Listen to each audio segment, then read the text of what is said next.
have a wrap-up Amreading thing. So, yeah, this is covering two bases with one stone. So let's talk, shall we, and get this out the way. I want to talk about, first things first, on Monday I did a video on the Priory of the Orange Tree. I'm not going to just reiterate everything here. I suggest you go watch it. I didn't have many positives to say about it, but please watch the video and tell me what you think there, because this book has really, really flummoxed me on many, many levels. Let's start, shall we? I was sent Beyond by the writer. So Alex is just an ordinary 14-year-old boy. His main worries are homework girls and the school bully, and his sister who has cancer. His parents retreat into themselves, and he is desperate to find a way to help. This is a YA novel. The writer contacted me and sent me this in exchange. I have to admit, I went into this with a little bit of like, oh, this is going to be attempting to be Fault in Our Stars. And actually, it's very different to a Fault in Our Stars. Partly the perspective, because it's very British, but also partly because you have a much more less ambivalent take on it.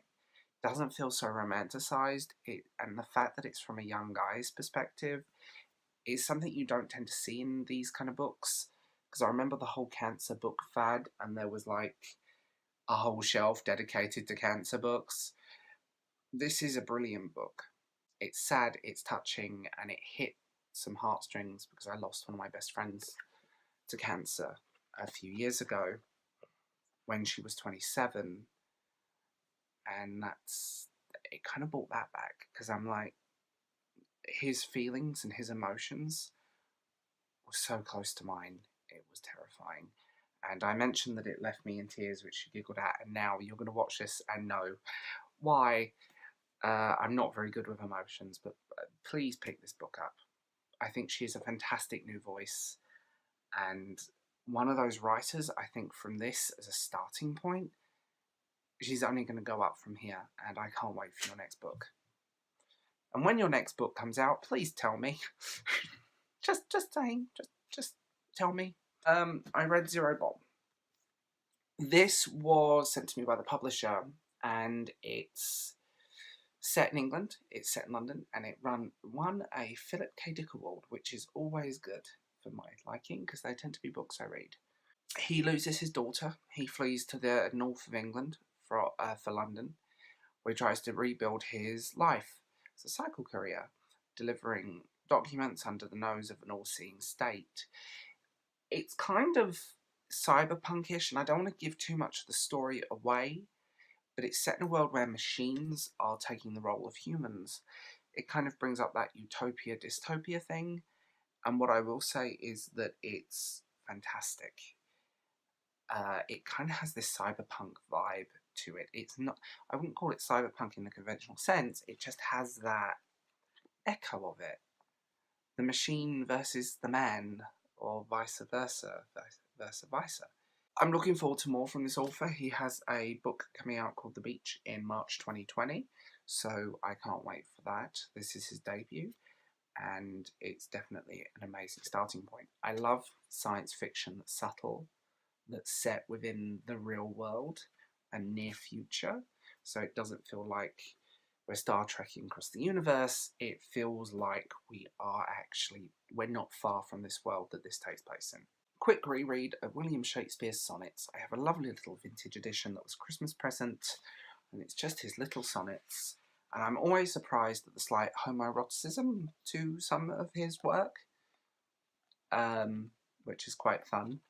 I am a Shakespeare geek, so his sonnets are a nice, accessible way to get into Shakespeare, in my humble opinion, because they're short, they're sweet, they're literally like that. They're a little sonnet, little poems that are there. I reread Memoirs of a Geisha. I adore this book. I have a slight obsession with the history of the geisha anyway, and a book like this, yes, it's written by an American.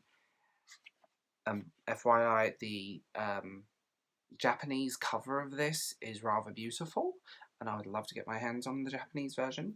Story time, I found this at an airport. I literally watched someone run through the gates to get their flight, and they left it on the table, and it was still there 3 hours later, so I picked it up. It's a beautiful book.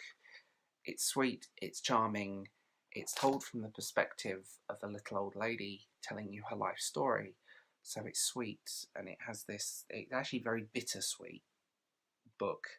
An epic tale of a rapidly vanishing world, and that's what sums it up. Yes, it's not 100% historically accurate, but you'll be amazed at the praise that this got.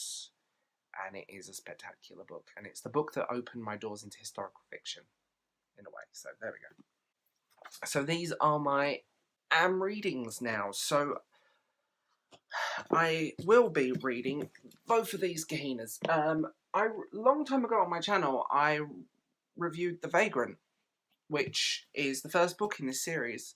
So when I saw these in my library, I grabbed them, and ooh, weird angle. I grabbed them because I wanted to read the rest. They're kind of end of world, dying Earth science fiction. What's left of mankind has kind of fallen away, and you have this world that's in chaos, and it's quite brutal. You know, it's not a... These are quite dark books, and they are very good. So there they are. And a classic of science fiction. I read this book, Orphans of the Sky, so many times as a child. So it's set on a generation ship, and the people of the generation ship have really forgotten what they are, and they've forgotten that they are on a generation ship. So much time has passed, and it's just moved forward over and over, and progressively that knowledge has been lost because they have never got to their final destination. And it's a great early science fiction novel. I mean, this is quite an old copy in itself. When I ordered it from the library, it's got 1971 edition, and it's got Suffolk County Library in it, which doesn't exist anymore. And it was first published in 1963 in March of that year. There is no such thing as a nice edition of this book, by the way. Like, I would love to get a beautiful little edition of this to have on my shelf, and all I've seen is like a 1980s porno cover and a disintegrating paperback. So I think the library is a good place for these. It's definitely a fantastic work of generation ships and early science fiction. So tell me, guys, in the comments below, down there, please tell me if you've read any of these, and I'd love to know what you thought of them, just because that always fascinates me. And I'd love to know what you think, and I'd love to know what you're reading. I'd also like you to please like and subscribe as always. And I will talk to you guys later. Bye.